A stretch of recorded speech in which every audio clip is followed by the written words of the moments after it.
Some places they hold onto their secrets. In the small town of Coldwater, Ohio, there's a shop that time forgot. Ray's Repairs, a dusty relic of the 80s filled with broken TVs and radios that hum with something unnatural. The locals avoid it.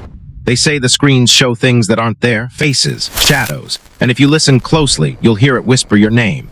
This is the story of three friends who stepped inside and found something waiting in the static. Emma was 23, a film student with a camera and a dream. She moved to Coldwater for the summer, staying with her aunt while working on her thesis, a documentary about forgotten businesses. Ray's Repairs was perfect. Its peeling sign, grimy windows, and rumors of hauntings were exactly what she needed to make her project stand out. Her friend Noah, a tech geek who laughed at ghost stories, came along to poke around the shop's old gadgets. "It's just bad wiring," he said, adjusting his glasses. Emma's cousin Lily wasn't so sure.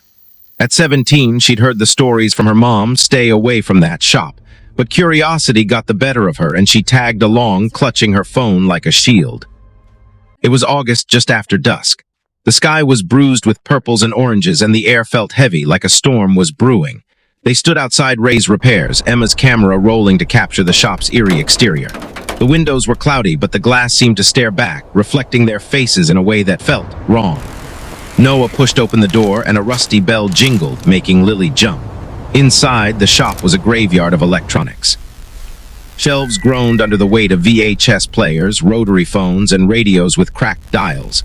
The air smelled of dust and something sharp, like lightning trapped in a bottle. Emma narrated for her documentary, her voice steady despite the chill creeping up her spine. Ray's Repairs closed since 1995 when its owner, Ray, died under mysterious circumstances. Noah scoffed, poking at a stack of cassette tapes. But Lily wasn't laughing. She pointed to a corner, her voice trembling. "That TV, it's on." A single CRT television glowed faintly, its screen filled with static. No cord, no power, just static. Emma zoomed in, her heart skipping a beat. For a moment, she swore she saw a face in the flickering snow, pale, eyeless, smiling too wide. She blinked, and it was gone. "Did you see that?" she whispered. Noah shook his head, but Lily nodded, her eyes wide. "It looked at me. They should have left then, but Emma needed footage, and Noah wanted answers." They moved deeper into the shop, the static's hum following them like a heartbeat. The aisles were narrow, cluttered with broken gadgets that seemed to watch them pass. Emma's camera battery drained faster than it should have, and Noah's flashlight flickered, casting jagged shadows on the walls. Lily clung to Emma, muttering about going home, but the shop felt alive, its air thick with something heavy. In the back, they found a workbench covered in tools, schematics, and a pile of VHS tapes. One caught Emma's eye, labeled 103195. The night Ray died, Noah slid the tape into an old VCR, and another TV flared to life, unplugged, its screen buzzing with static. Lily whimpered, backing away. The footage showed Ray working late, his movements jerky like a bad signal. He kept glancing over his shoulder, his face pale, scared. Then in the background, something moved. Not human. Too tall, too thin, its limbs twitching like a broken puppet. One caught Emma's eye, labeled 103195. The night Ray died, Noah slid the tape into an old VCR, and another TV flared to life, unplugged, its screen buzzing with static. Lily whimpered, backing away. The footage showed Ray working late, his movements jerky like a bad signal. He kept glancing over his shoulder, his face pale, scared. Then in the background, something moved. Not human. Too tall, too thin, its limbs twitching like a broken puppet. Its face, if it had won, was lost in the static. Ray turned, his eyes wide with terror, and the screen cut to black. No. The static returned louder, and the shadow was there again, closer, clearer, smiling that awful smile. The shadow wasn't just on the screen. It was in the room. Lily screamed, dropping her phone. Noah stumbled, knocking over a shelf.